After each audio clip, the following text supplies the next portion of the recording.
வணக்கம் வணக்கம் வணக்கம். நான் மனோபாலா. இன்னைக்கு மனோபாலா கிச்சனில் என்ன பண்ணலாம் அப்படின்னு யோசனை பண்ணால், பல வெளியூர்கள் பயணத்துக்கு போது எடுத்துகிட்டு போகிற ஒரு டிஷ்ஷுங்க புளியோதரை.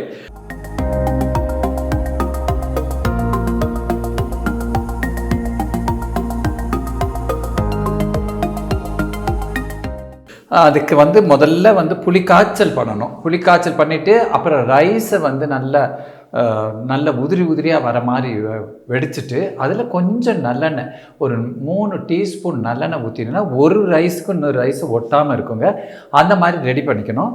அடுத்தது நீங்கள் பார்த்தீங்கன்னா பொடி ஒன்று பண்ணணுங்க. மெயினாக ஒரு பொடி ஒன்று இருக்குது. அது மிளகு 2 டேபிள் ஸ்பூன், அண்டு கருப்பு எள்ளு 2 டேபிள் ஸ்பூன், கடுகு 1 டேபிள் ஸ்பூன், வெந்தயம் 1/2 டீஸ்பூன்.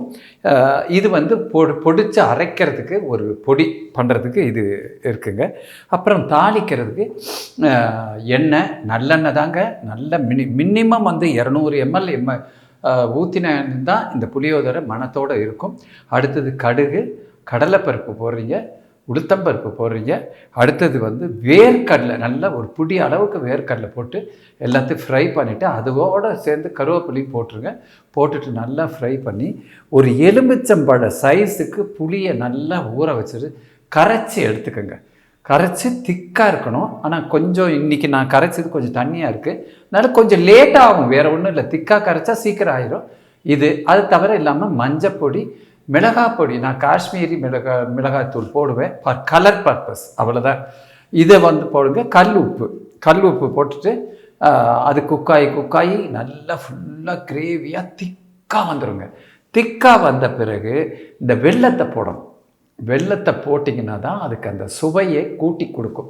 சில பேருக்கு அந்த வெல்லம் பிடிக்காதுன்னுவாங்க. வெல்லம் போடாதீங்க, அவாய்ட் பண்ணிக்கோங்க, அதனால் ஒன்றும் இல்லை. ஆனால் இந்த புளியோதரை என்னென்னா கோயில் டைப்பில் இருக்குங்க புளியோதரை. இப்போ நீங்கள் என்னென்னா புளியோதரை பண்ணி முடித்த பிறகு அடுத்தது நல்லெண்ணெயை கொஞ்சம் தாராளமாக ஊற்றிருங்க, மேலே ஊற்றிட்டு அப்புறம் ரைஸை போட்டு மிக்ஸ் பண்ணிங்கன்னா உங்களுக்கு அருமையான புளியோதரை ரெடி ஆயிரும். இப்போ வாங்க வறுக்கிற ஐட்டத்தை முதல்ல பண்ணிக்குவோம்.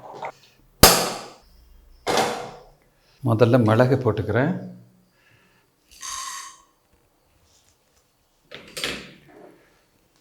ட்ரையாக ரோஸ்ட் பண்ணணும், அது மெயின். தயவுசெய்து இந்த மாதிரி பாருங்கள், வெடிக்க ஆரம்பிச்சிருச்சு. அதான் இது பண்ணும்போது நீங்கள் இப்படி ஃபுல்லாக அவ்வளோதாங்க. இப்போ இது முடிஞ்சிருச்சு, மிளகு முடிஞ்சிருச்சு. பக்கத்துலேயே இருங்க, ஏன்னா எல்லாமே டக்குன்னு முடிஞ்சிடும். இது பாருங்கள், எள்ளு போடுறேன். எள்ளு ரொம்ப சீக்கிரம், இதை விட ஜாஸ்தி எள்ளு வெடிக்க ஆரம்பிச்சிடும். ஏன்னா இந்த பாத்திரத்தோட சூடுலேயே அது பொரிஞ்சிடும். அவ்வளோதாங்க, இதுவும் முடிஞ்சிடுச்சு. எள்ளு முடிஞ்சிச்சு. இந்த சூட்லேயே கடுகு போடலாம். எல்லாமே இந்த சூட்லேயே படப்படன்னு வெடிச்சிடும். மிதமான தீ வச்சுக்கோங்க. அவ்வளோதாங்க, கடுகும் பொரிஞ்சிருச்சு. அடுத்தது வெந்தயம்.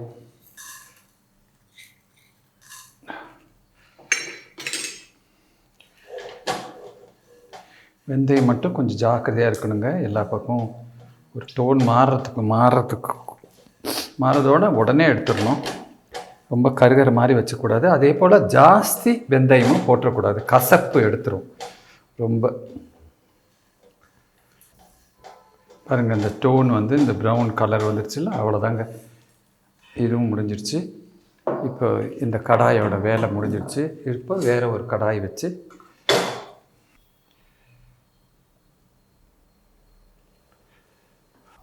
அது சூடாகட்டும். இது போய் பொடி பண்ணி எடுத்துகிட்டு வந்துடலாம்.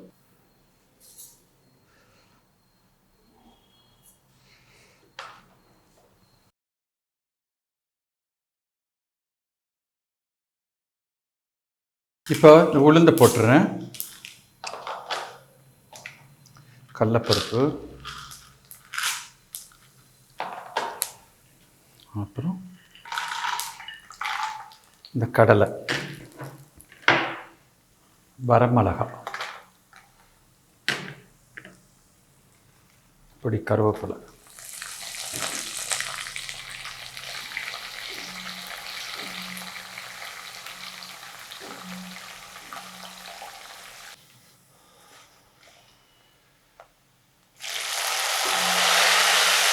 புளி கரைசலை ஊற்றிடுங்க.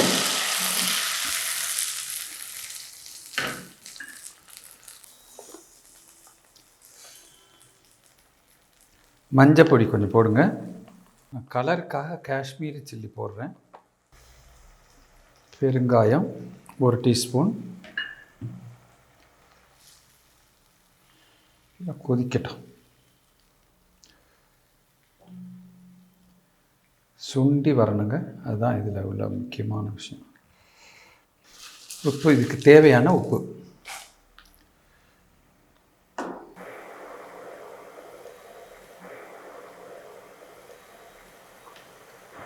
இப்போ இதில் இந்த வெல்லத்தை போட்டுருங்க. வெல்லம் எதுக்குன்னா, இந்த உப்பு காரம் எல்லாத்தையும் என்ஹான்ஸ் பண்ணி கொடுக்கும். லேசான ஒரு ஸ்வீட்னஸ் இருக்கும். இந்த கோயில் புளியோதரைலாம் பார்த்திங்கன்னா, ட்ரிப்ளிகேன் பார்த்தசாரி கோயில் புளியோதரை, ஸ்ரீரங்கம் நம்பெருமாள் புளியோதரை, இதெல்லாம் அவ்வளோ டேஸ்ட்டுக்கு காரணம் இந்த லேசாக இந்த வெல்லத்தை போடுறாங்க. அண்ட் இந்த மாதிரி அன்னன்னைக்கு செஞ்சு அப்பப்போ பண்ணுறது. இதில் முக்கியமான விஷயம் என்னென்னா, இந்த கிரேவி மட்டும் நீங்கள் அழகாக பண்ணி ஒரு பாட்டிலில் திக் கண்டெய்னரில் வச்சு ஃப்ரிட்ஜில் வச்சுட்டிங்கன்னா 1 மாதம் ஆனாலும் ஒன்றுமே ஆகாது. நல்ல சுடுசோறு பண்ணிங்களா, இதை 2 ஸ்பூன் எடுத்து போட்டிங்கன்னா பெனேரி அடித்து 10 நிமிஷத்தில் நீங்கள் சாப்பிட்றலாம்.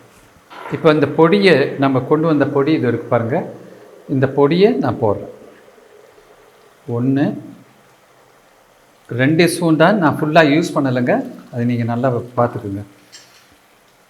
என்ன தான் நிறைய போட்டு வறுத்தான் ஒன்றுமே யூஸ் பண்ணலன்னு நினைக்காதீங்க. எல்லாத்தையும் யூஸ் பண்ணணும்னு அவசியமே கிடையாது. பொடி ஒன்றும் ஆகாது, அப்படியே வச்சுருதுங்க. எப்போ வேணாலும் இந்த பொடியை யூஸ் பண்ணிக்கலாம் நீங்கள்.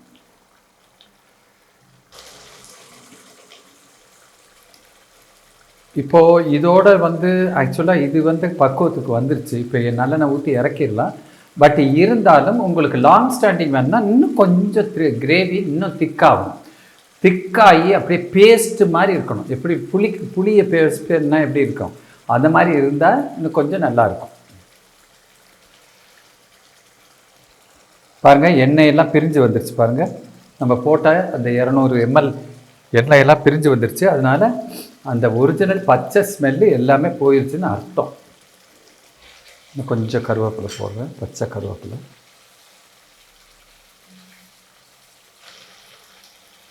இப்போ இந்த ஸ்டேஜில் இன்னும் கொஞ்சம் நல்லெண்ணெய் ஊற்றிக்குங்க.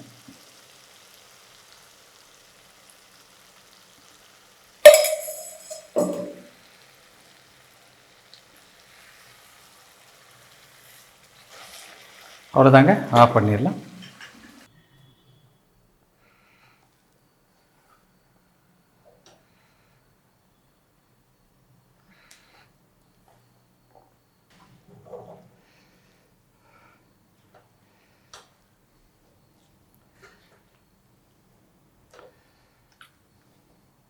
அருமையான புளி காய்ச்சல் ரெடி ஆயிடுச்சு. இப்போ நீங்கள் இதோட அப்பளம் வச்சுக்கலாம். நல்ல வறுத்த அப்பளம் வச்சுட்டு சாப்பிட்டா கூட போதும்.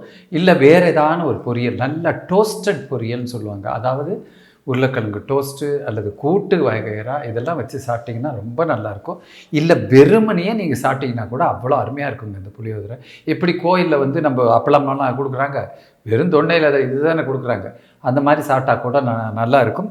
புளிக்காய்ச்சல் அண்ட் புளியோதரை ரெடிங்க. மீண்டும் இன்னும் ஒரு அருமையான டிஷ்ஷோட உங்களை சந்திக்கிறேன். டில் தென் விடைபெறுவது மனோபாலா. என்னுடைய மனோபாலா கிச்சனை நீங்கள் சப்ஸ்கிரைப் பண்ணுங்கள், லைக் பண்ணுங்கள், ஷேர் பண்ணுங்கள். இதை பற்றிய கமெண்ட் எல்லாம் கீழே போட்டிங்கன்னா எனக்கு என்ன நானே வளர்க்குறதுக்கும், எப்படி மனோபாலா வேஸ்ட் பேப்பரை நீங்கள் வளர்த்து விட்டீங்களோ அதே மாதிரி இதையும் வளர்த்து விட்டீங்கன்னா கண்டிப்பாக இதுவும் ஒரு நிலையில் வந்து நிற்குங்கிற நம்பிக்கை எனக்கு இருக்குது. உங்கள் ஆதரவுடன் விடைபெறுகிறேன். நன்றி. மனோபாலா.